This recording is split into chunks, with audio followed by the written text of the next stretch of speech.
বাসায় যখন মেহমান থাকে তখন রাতের বেলা শুয়ে শুয়ে আপনারা কী ভাবেন বলেন তো? আমি যেটা ভাবি সেটা কিন্তু আপনার সাথে আজকে শেয়ার করব। আর আপনারা যেটা ভাবেন সেটাও কিন্তু আমাকে কমেন্টের মাধ্যমে জানাবেন, তাহলে আমিও বুঝবো যে আমার ভাবনা আর আপনাদের ভাবনা মিল হয়ে গেছে। আর যদি বেমিল থাকে তাহলে সেটাও বুঝে নেব। তো আসসালামু আলাইকুম, কেমন আছেন সবাই? আশা করি ভালো আছেন। আলহামদুলিল্লাহ আমিও ভালো আছি।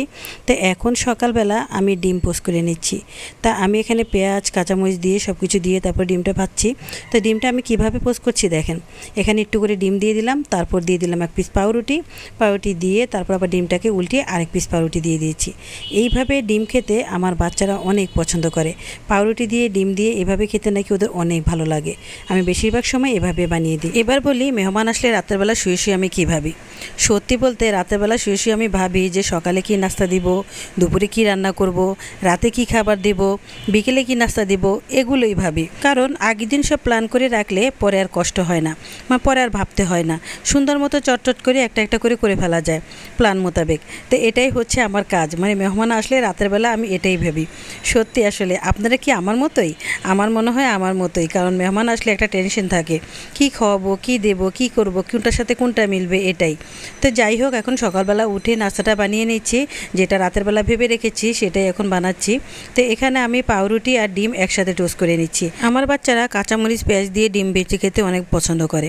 তো এখানে আমি 1 চামচ করে ডিম দিয়ে দিচ্ছি আর সুন্দর করে নিচে একটা পাউরুটি উপরে একটা পাউরুটি দিয়ে ভেজে দিচ্ছি। খেতে কিন্তু অনেক মজা হয় এই ডিম পাউরুটি টোস্ট, এটা অনেক মজা হয় খেতে। তো এখন সবার জন্য ভেজে নিয়েছি। আসলে ঘরে যে গার্জিয়ান যে রান্নাবান্না করে, ঘর সংসার সামলায়, তার কিন্তু অনেক দায়িত্ব। কারণ একটা মেহমান আসলে তাকে কি দেওয়া হবে, সে কি পছন্দ করবে, তাদের বাচ্চাদের কি দেওয়া হবে, এগুলো সব ভেবে চিন্তেই কাজ করতে হয়। তা আমি সবসময় এরকমটাই ছিলাম, কারণ আমি আগে থেকে সব পরিকল্পনা করে রাখি।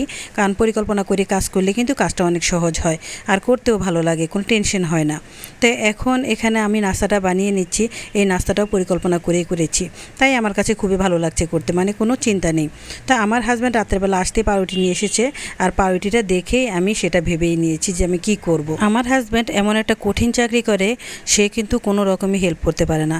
বাসায় যদি একজন মেহমান আসে তার বাজারটাও কিন্তু আমারই করতে হয়। তো এই জন্যই আমি সবসময় কাজ গুছিয়ে করি, যাতে আমি সব কিছু সামলাতে পারি, আমি যাতে আমার হাজব্যান্ডকে কোনো প্যারা না দিতে হয়। আমি আজকে খুব সকালেই উঠে পড়েছি, আর এখনও কিন্তু কেউই তেমন একটা ঘুম থেকে উঠেনি। তো আমার বাচ্চারা সবাই ঘুমাচ্ছে আর আমার হাজব্যান্ডও ঘুমাচ্ছে, তো সবাই ঘুমাচ্ছে। তো ওরা উঠলে তারপরে নাস্তাটা দেবো, তার আগে আমি বানিয়ে রেডি করে নিচ্ছি। সত্যি আসলে সকালের নাস্তা সকালে না খেয়ে অনেকে আছে না যে দুপুর 10টা 11টা করে খায়, সেটা কিন্তু আমার একদমই ভালো লাগে না। সকালের নাস্তাটা সকালে খেতেই আমার ভালো লাগে। আমার বাচ্চাদেরও একই অভ্যাস, কারণ আমি খুটখাট শব্দ করলে ওরা উঠে যায়, ওরা বুঝে যায় যে এখন নাস্তা বানানো হচ্ছে। এখন সব কিছু তৈরি হয়ে গেছে, বানাতে তো অনেক সময় লেগেছে, আর খেতে কিন্তু 10 মিনিটও লাগবে না, এটাই স্বাভাবিক। তো যাই হোক, সবার জন্য তৈরি করে নিয়েছি, আর এদিকে রং চাটাও বানিয়ে নিয়েছি। আজকে সবাই রং চাই খাবে ভাবছে, তাই রং চাই বানিয়ে নিলাম। ভালো থাকবেন সবাই, আজ এ পর্যন্তই। আল্লাহ হাফেজ।